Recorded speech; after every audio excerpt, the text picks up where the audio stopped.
Alright guys, let's take a look at some carriers now, shall we? First things first, some housekeeping. I already made a first response video to the Vanguard tier list, and I will answer further questions regarding it. However, I'm not going to answer questions about faction fleets. It's not that I have any kind of negative opinion regarding faction fleets. I occasionally feature them on my channel. However, I consider them a restriction which I put upon myself as a challenge. I'm here to share the fundamentals, which will help you regardless of what your endeavors are, but I'm not here to make a faction fleet for everyone who wants one, and then tweak them until they work. First, learn the fundamentals of the game, and then place arbitrary restrictions all you like, and you will be able to overcome them. Asking for a faction fleet is no different from someone coming and asking me how to clear Chapter 15 without using flapjacks or hedgehogs, because they don't like the appearance of those equipment. If you need to be spoon-fed, there are other places you can look, but this is not one of them. Now, back to carriers. There is a huge distinction between carriers that are good for a campaign and carriers that are good outside of campaign. In my infinite wisdom, I just tossed them in whatever tier I felt like was appropriate based on my mood. The ships are ordered within each tier, but one or two spots will be a much smaller difference if any, while the front and the back of the tiers will have a much larger gap. If you have any questions or criticisms, feel free to leave them in the comments and I will respond to them. Although I can't see there being many for this one, since when have my carrier tier lists ever been controversial?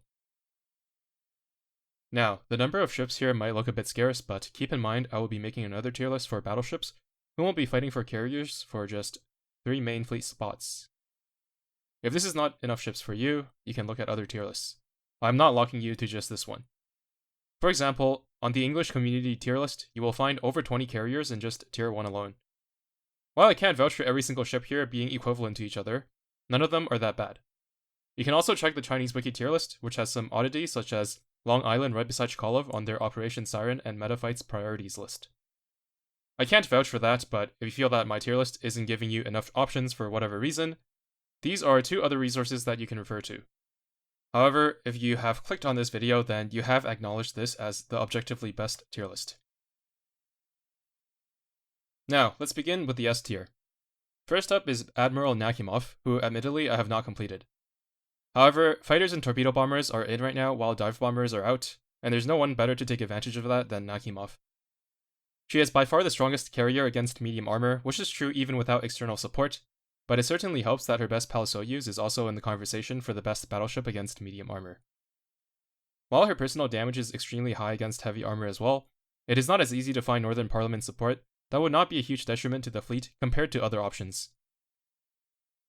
Before carrier Amagi came out, there was an opportunity for her to shine against heavy armor with Soyuz and either Shinano, Hakuryuu, or Chkalov. However, it is nigh impossible now to beat the duel of Shinano plus Amagi against heavy armor. Still, I am placing her in the highest position because I haven't even mentioned her support capabilities, which include a route almost as good as Implacable's if you have another Russian Parliament slow, and her ability to equip 2 fighters and a torpedo bomber means she's one of the best carriers in campaign as well.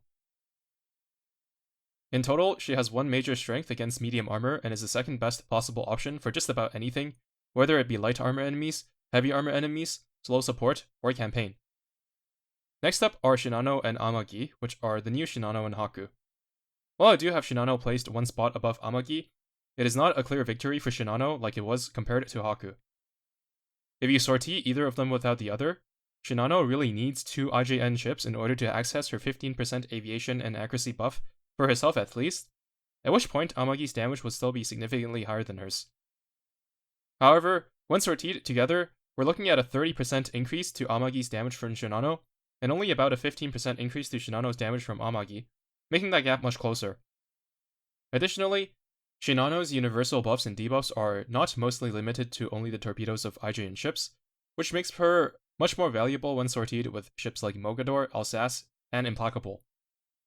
Ultimately, I look at them as an inseparable duo for the time being, as I can't see any fleet that would perform better with one and not the other, aside from maybe campaign, where I would likely still favor Shinano due to her massive buffs for destroyers that are not limited to IJN ships.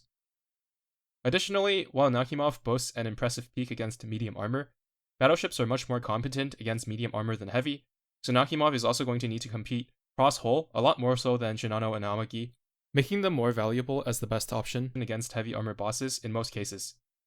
Next up is Yorktown II. Due to her dive bomber slot being way too much of her loadout, as well as her HE rocket barrage, she only excels against light armor bosses relative to the other carriers in her tier thanks to the single 81 Skyraider that we have. Although her cooldown reduction is very valuable, she suffers from not having partners on the same caliber as some of the other UR buffer carriers, like Souryuu's for Nakhimov, as well as Amagi and Shinano for each other. While Kearsarge is a near perfect partner for her, this duel is mostly carried by Kearsarge, and Yorktown is just currently the best platform for activating and receiving Kearsarge's buffs. She also has heavy competition with battleship fleets, many of which provide buffs to Vanguard ships, whom are very effective against light armor, but still she doesn't have any issue finding a spot in optimal fleets for almost all light armor bosses. She was also the best damage carrier for campaign due to her high amount of anti-air and detection gauge recovery, but post Nakhimov, she may have lost that spot.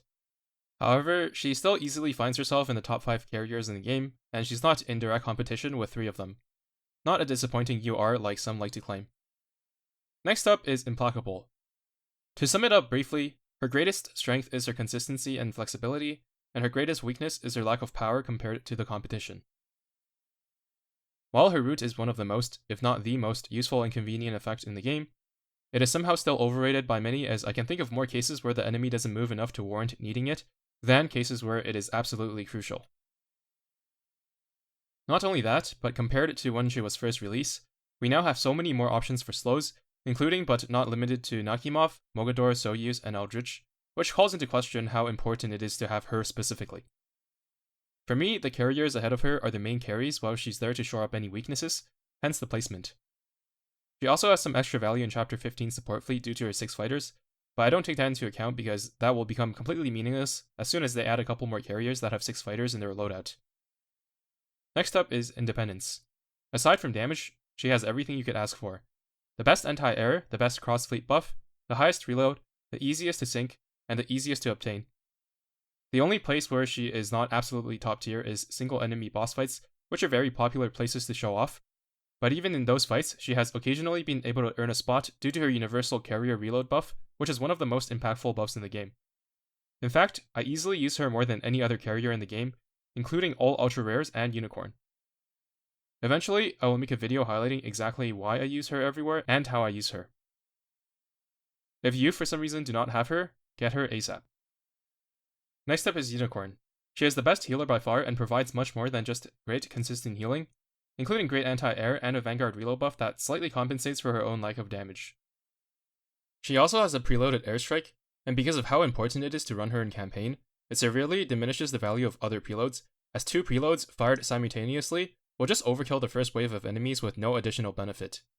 The greatest campaign progression carry of all time. Next up is Aquila, who forms the best campaign core along with Musashi and Unicorn, but is not limited to only that fleet.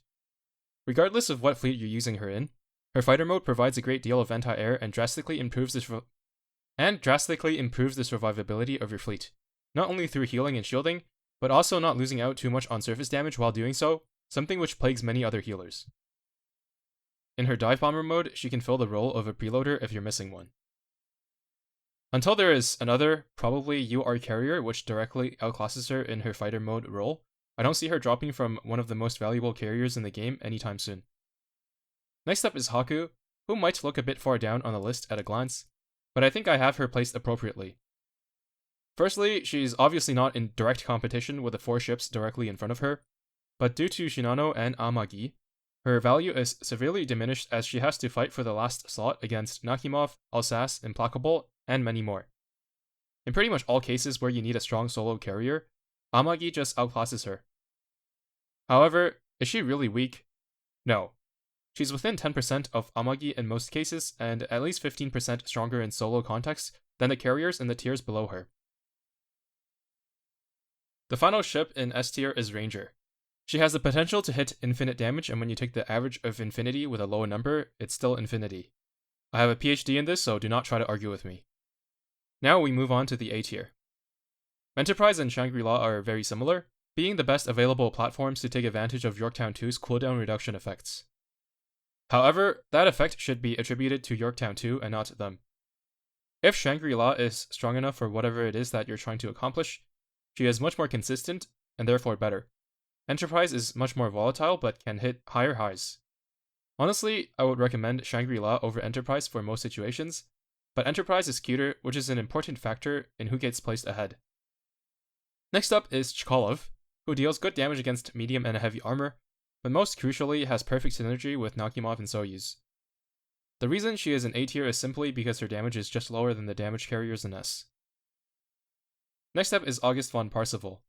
With all the slows and routes we have available other than her, there's a good case to be made for her to be right next to Ark Royal, as they hit different armor types but perform essentially the same role, but I think it's important to highlight her value for noobs who don't know what I'm talking about but see her still relatively high. If you don't have Implacable, it's a good idea to develop her just in case. Next up are Zuihou and Volga. Both are secondary healers who heal less than Unicorn but contribute quite a lot more damage. I will make a video showcasing Zuihou's potential soon, and Volga honestly has the potential to be an S tier if she didn't heal ships with full HP. I wish her random heal went to a random ship that wasn't full HP, which would instantly make her jump to S tier for me. Now we're on to B tier. Saratoga and Souryuu meta are almost identical ships. They have great stats contributing to solid airstrike damage and constantly toss out random damage, which adds up. However, with a heavy emphasis on bombs, more so in the case of Saratoga than Souryuu, they are quite unusable in boss fights. Ark Royal is one of the very best options against any heavy armor enemy until you get the damage ships in S tier. She can be used to support battleships just as well as carriers. She gets a bad rep for campaign stages because she has no fighters, but it's 2024. Just slap a couple wyverns on her and she's no worse than any other carrier. Illustrious is a very good Vanguard protector with solid damage against anything that isn't heavy armor. It might seem like a meme, but if you use her after getting 2 LA9s, you'll see the real meme as any ship with a strong dive bomber slot. If you give her conventional fighters, aka flapjacks, she's particularly good in chapters 13 and 15 because she has very high anti-air potential and ACV. Next up are Albion and Taihou, who are the Enterprise versus Chkalov of the B tiers. Both are primarily damage-oriented carriers. Albion is better against non-heavy armor while Taihou is better against heavy. I rate these two the highest because I think Albion is better against light and medium than all the other carriers below A tier, and Taihou is among the best against heavy, but more crucially she has endless synergy with other IJN ships like Shinano, Amagi, Nagato, and so on. Peter Strasser is only on here because she has a bit of special sauce with a cooldown reduction. If we by some miracle get an ultra rare Ironblood carrier, you can bet your ass her cooldown reduction will be endlessly abused. I do hope she gets an augment, which will increase the duration of her random route to maybe 5 seconds. It can't be planned around, so it should at least feel overwhelmingly impactful when it does randomly proc. Finally, we have Ryuuhou, who hangs on by a thread because we got some really good low HP tanks like Laffy 2, Eldridge, and Mogador. Her healing alone is better than Zuihou, but overall she is a downgrade. Again, there are other decent ships that I have deliberately left off because they offer nothing over Albion and Taihou. As for the cute tier, I have roughly ordered them as well. Now for the ships that I have not used enough. I've heard people claim that Claudia is better than even Unicorn and Aquila, but she's a collab ship from a franchise I've never touched, so don't ask me about it. I have not experimented with Centaur post-augment, but the extra reload and the addition of LA9, which actually does benefit from extra reload, is a recipe for success. She does need at least 2 other HMS ships in the fleet though, so maybe with the next Royal Navy event, I'll find an opportunity to give her a spin. I would say she has potential to be high B tier. Next up is Yumi, who pretty much guarantees a 30% slow, with a 70% chance to activate a 2-second route. I say pretty much because the debuffs are tied to hits, so she can miss due to enemy evasion. Her loadout is not bad either, so I'd say she has potential to be like B tier, but I don't think she's quite as good as AVP. Next up is Chise, who has one of the strongest preloaded airstrikes in the game. I think probably stronger than Aquila's preload. Aquila is not that high because of her preload though, so Chise would probably only make it onto B, but I don't use her so I don't know. The last 4 ships all have solid airstrikes, and a reduction on at least their first one, which makes them desync from conventional 20-second windows easily. I sorted them by strength approximately, but you should only run at most one of them at a time. The reason I don't use them is not because I'm just mindlessly spamming UR ships, but because there is zero reason to use them over Independence, a ship that anyone can pick up for 800 core data. I'd probably put Baron Meta in B if I used her. Okay, and that about concludes the carriers tier list. If you do want to argue for any ship to be on the list or have any questions regarding the tier list, feel free to do so in the comments. Not questions about faction fleets, or questions about how to build big shoulders, or my carbonara recipe. You can ask, but I can't guarantee I will answer. Anyways, thanks for watching, and see you in the next one.